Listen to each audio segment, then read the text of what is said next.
An American Rolls-Royce. That is the concept that GM styling czar Bill Mitchell came up with after a trip to London in the late 1950s. He wanted it lower and sleeker than a Rolls-Royce. He also thought it should be a Cadillac, but we're getting a little bit ahead of ourselves here. This is Muscle Car Campy, and we've got an unusual car for you today. This is Mike Polito's 1964 Riviera. And is that technically a muscle car? Well, it certainly stretches the definition a little bit for sure, but it does have high compression. It's got those cool turbine wheels. Best of all, it's got 4 bucket seats. It's got 2 4-barrel carburetors. It's got dual exhausts. Besides, it's my channel. I can put whatever I want on it. Hey, let's face it, Mike's a big-time Buick guy, and we said, why not do this car? He's got a 67 Skylark Grand Sport. He's got a 69 Grand Sport. He's got a 70 Grand Sport with the 455. We figured we'd go right back to the beginning of Buick performance here, get a 64 Riviera on the channel. Before we go into the details on this car, don't forget, hit the subscribe button, ring the bell so you get notified every time a new video goes live. When Bill Mitchell first pitched the idea for this car, the notion of a smaller Cadillac was not warmly received. The division was known for cars that got bigger and wilder every year. The 59 is perhaps the most appropriate example. No one at Cadillac thought it needed a smaller car. Sales were at an all-time high and growing. When the concept was offered up to the other divisions, Buick smartly jumped on it. When the Riviera arrived in the fall of '62, it was a sleek, restrained, and most importantly, instant smash hit. Its chief competitor was the Ford Thunderbird, and while that car was new for '61, the Riv suddenly made it look old. Simply stated, the Riviera was a stunner. Production that year was limited to exactly 40,000 units, and every one of them flew out the door. For power, a 325-horse 401 nailhead V8 was standard, and a 425 with 340 horsepower was an option. For its second season, the 340-horse 425 became standard, and optional was a version with dual quads and 360 horsepower. This was known as the Super Wildcat 465 after its torque rating, not its horsepower. Every Riviera made that year came with the new 3-speed super turbine automatic transmission. A total of 37,958 made it out the door, but few were as opulently equipped as Mike's car, or as unusually. What's really cool about this car, not only does it have all kinds of great options, everything inside the car works, whether it's the little map light in the back seat, if it's the air conditioner. Inside the glove box, there's a power trunk release, which actually works. You just pull that lever out and boom, you go. I mean, this car is stunning. AM/FM radio, which is not original to the car, but it does work. As we said earlier, this car was ordered without a radio. The gentleman who ordered it, John Gray, ordered it for his wife, Ruth, and he was an oil executive who was living in Venezuela at the time. And she didn't listen to the radio down there because A, she didn't speak Spanish, and I guess just didn't care about a radio. And right now, we're going to invite the owner, Mike Polito, to take us for a ride in it. What do you say, Mike? It was originally purchased as a retirement gift by a Standard Oil executive. His name was L. John Gray, for his wife, Ruth Gray, who loved red. And I believe Jim got a picture of her with her 2 sisters and the import sticker on the window the day she received the car as a surprise when they moved back to California.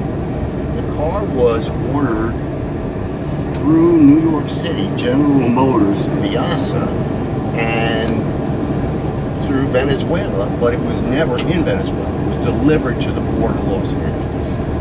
And you can see the actual sticker in a picture that Jim took.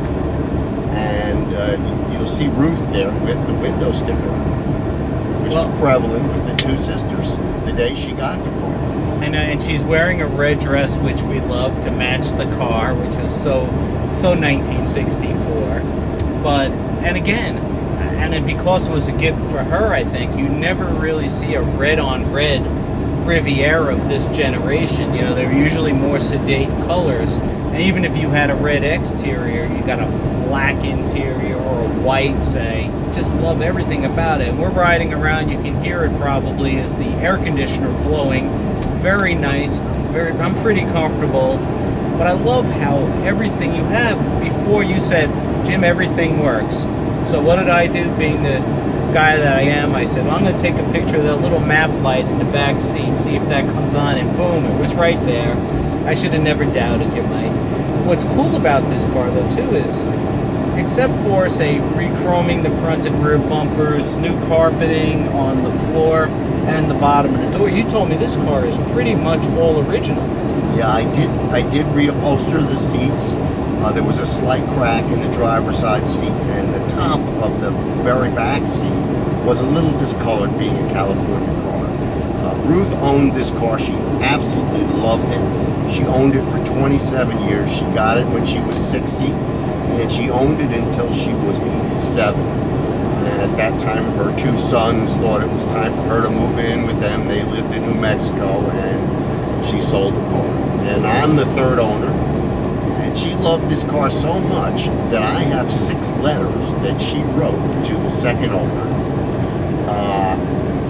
And she kept in touch with him. That's how much she loved the car. I have every receipt for this car dating back to 1964. Even a $3.67 oil change receipt. A continual reintroducing to my this muffler over and over again for a muffler through 27 years. So they did not make any money on the roof. That's for certain. But it's quite a story. In fact, it's in a hardcover book called The Art of the American Automobile. And they used this particular car, that was by Nick Wright and Nick Grigori, to introduce it in that book as one of the most beautiful body style cars ever made by an American manufacturer. And also it was used by Buick in 1994 as a side-by-side car when they introduced the 95 Riviera. And it still rides like a Buick. I mean, my goodness.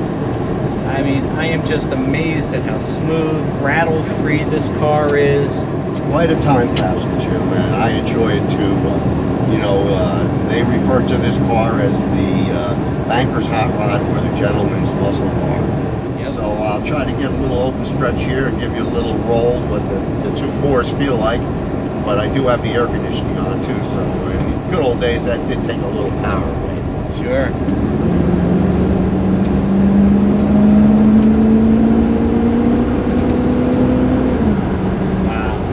It's like a turbine. Yeah.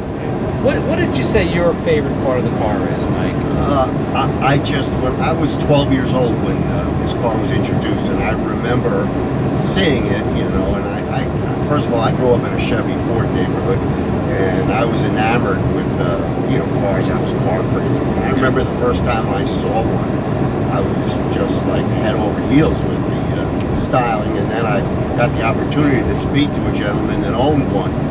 And he says, come over here, son. He said, let me show you this. And he opened up the hood and showed me the 2 4-barrels and the styling.